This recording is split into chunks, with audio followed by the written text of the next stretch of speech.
Hi అండి, welcome to our channel Shanti home maker.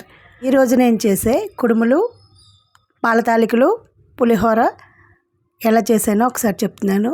కుడుములు అస్సలు విరగకుండా ఉండాలంటే కనుక ఇలా చేసుకోవాలి. 2 గ్లాసులు వాటర్ వేసుకొని 100 గ్రాముల శనగపప్పు వేసుకొని ఆ వాటర్ని బాగా మరిగించుకొని మరుగుతున్నప్పుడు రుచికి సరిపడేంత ఉప్పు వేసుకోవాలి. 2 గ్లాసుల వాటర్కి 1 గ్లాస్ బియ్యం రవ్వ వేసుకొని బాగా కలిపేసుకొని ఒకసారి మూత పెట్టుకొని మీడియం ఫ్లేమ్లో ఉడికించుకోవాలి.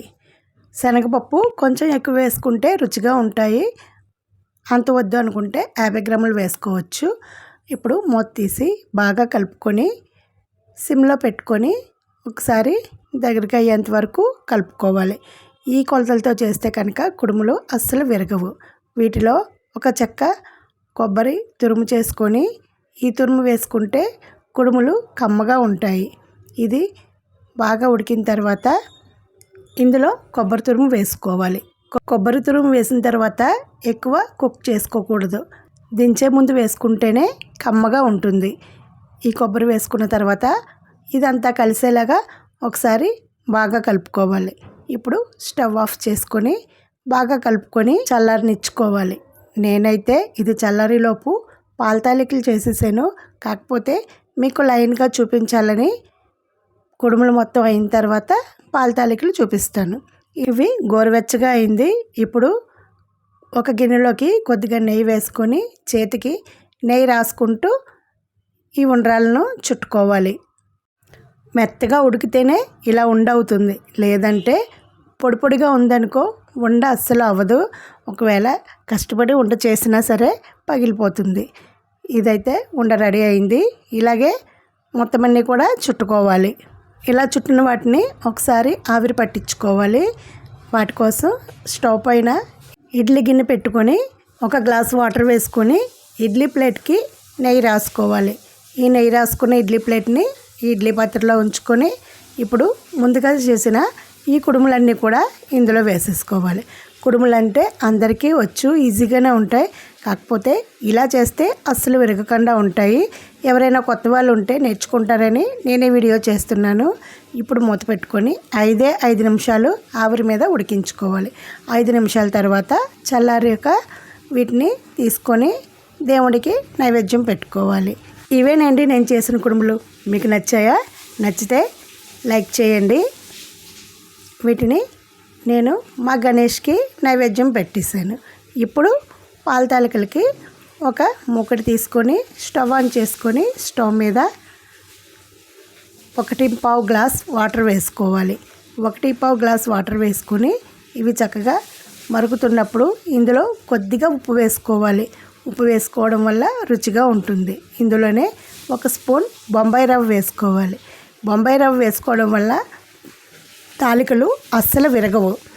ఇవి వాటర్తో పాటు మరిగించుకొని ఈ బొంబాయి రవ్వని తర్వాత 1 గ్లాస్ బియ్యం పిండి వేసుకోవాలి. బియ్యం పిండి మెత్తగా ఉంటే తాలికలు బాగుంటాయి. ఇప్పుడు స్టవ్ ఆఫ్ చేసుకొని బాగా కలుపుకోవాలి. బియ్యం పిండి వేసాక ఎక్కువసేపు మంట అవసరం లేదు. స్టవ్ ఆఫ్ చేసుకొని ఇందులో 1 స్పూన్ నెయ్యి వేసుకోవాలి.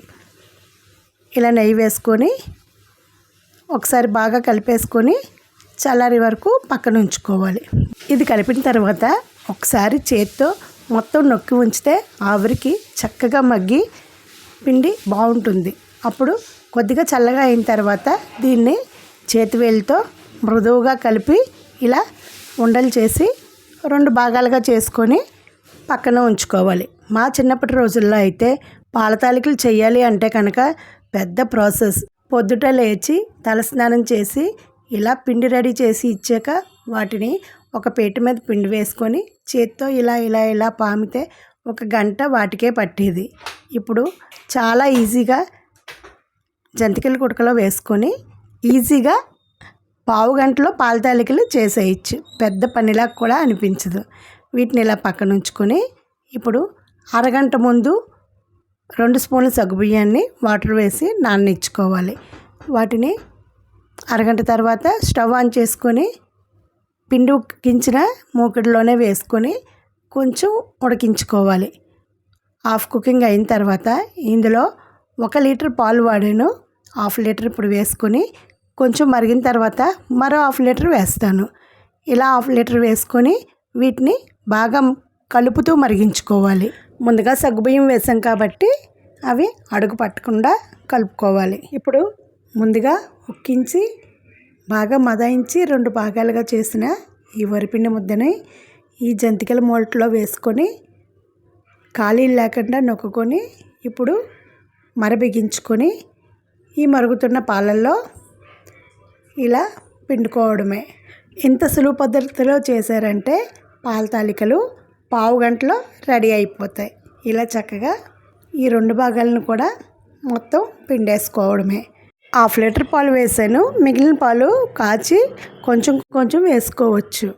ఇప్పుడు అవి మరిగేలోపు బెల్లం 1 గ్లాసు పిండికి 1 గ్లాసు బెల్లం వేసుకొని కొద్దిగా వాటర్ వేసుకొని స్టవ్ ఆన్ చేసుకొని స్టవ్ మీద పెట్టుకొని బెల్లం కరిగి కొంచెం జిగురు పాకం వచ్చేంత వరకు మరిగించుకోవాలి.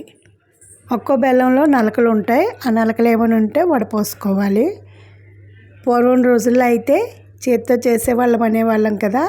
ఇలా చేత్తో పొడవుగా ఇలా పాముకొని ఇలా మరిగే పాలల్లో వేసేవాళ్ళం.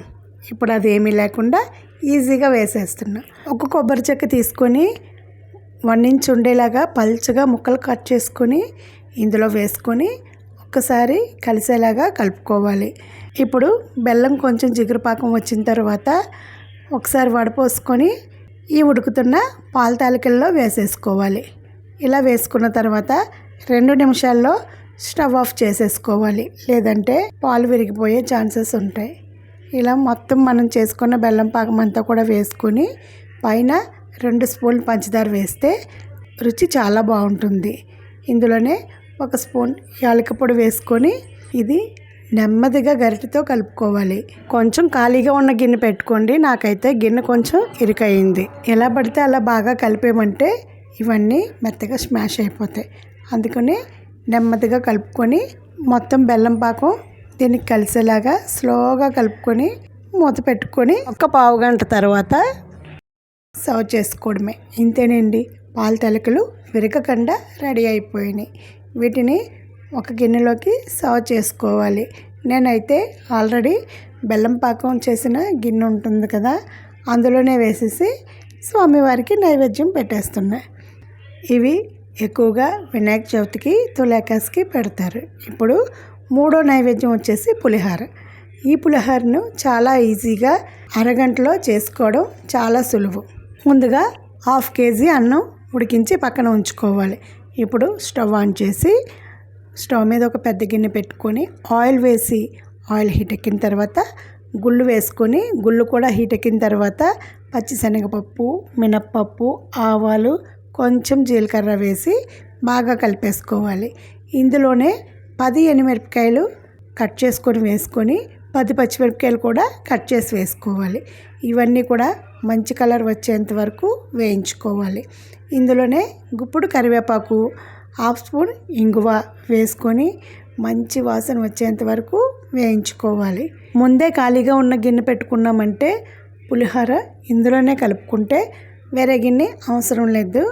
ఆల్రెడీ ఇందులో నేను కుడుములు చేసి తీసేసాను కదా, అదే గిన్నెని స్టవ్ మీద పెట్టి ఈ పోపులన్నీ వేయించుకొని తీసేసి ఇప్పుడు కొంచెం ఆయిల్ వేసుకొని ఇందులోనే 1/2 స్పూన్ పసుపు వేసుకొని 100 గ్రాముల చింతపండుని నానబెట్టి దీన్ని మెత్తగా గుజ్జు తీసుకోవాలి.